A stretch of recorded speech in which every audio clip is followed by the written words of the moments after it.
In the early decades of the Turkish Republic, the government, or banks established and owned by the government, such as Türkiye Bankası, 1924, Sanayi ve Maadin Bankası, 1925, Emlak ve Eytam Bankası, 1926, Central Bank of Turkey, 1930, Sümerbank, 1933, İller Bankası, 1933, Etibank, 1935, Denizbank, 1937, Halk Bankası, 1938, etc., had to subsidize most of the industrial projects, due to the lack of a strong private sector. However, in the period between the 1920s and 1950s, a new generation of Turkish entrepreneurs such as Nuri Demirağ, Vehbi Koç, Hacı Ömer Sabancı and Nejat Eczacıbaşı began to establish privately owned factories, some of which evolved into the largest industrial conglomerates that dominate the Turkish economy today, such as Koç Holding, Sabancı Holding, and Eczacıbaşı Holding. During the first 6 decades of the Republic, between 1923 and 1983, Turkey generally adhered to a quasi-statist approach with strict government planning of the budget and government-imposed limitations over foreign trade, flow of foreign currency, foreign direct investment and private sector participation in certain fields, such as broadcasting, telecommunications, energy, mining, etc.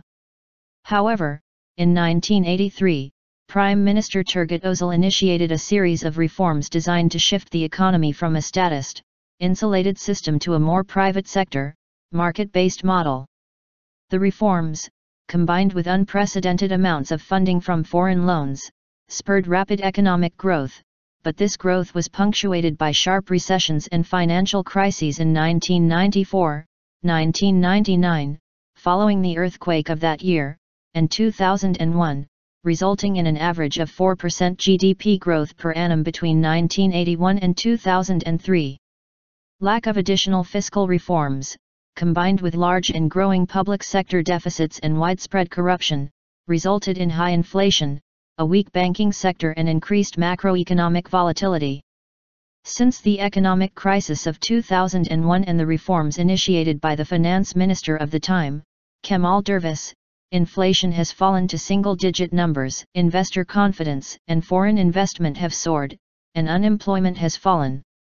Turkey has gradually opened up its markets through economic reforms by reducing government controls on foreign trade and investment and the privatization of publicly owned industries, and the liberalization of many sectors to private and foreign participation has continued amid political debate. The public debt to GDP ratio peaked at 75.9% during the recession of 2001, falling to an estimated 26.9% by 2013. The real GDP growth rate from 2002 to 2007 averaged 6.8% annually, which made Turkey one of the fastest growing economies in the world during that period. However, growth slowed to 1% in 2008, and in 2009 the Turkish economy was affected by the global financial crisis, with a recession of 5%. The economy was estimated to have returned to 8% growth in 2010. According to Eurostat data, Turkish GDP per capita adjusted by purchasing power standards stood at 52% of the EU average in 2011.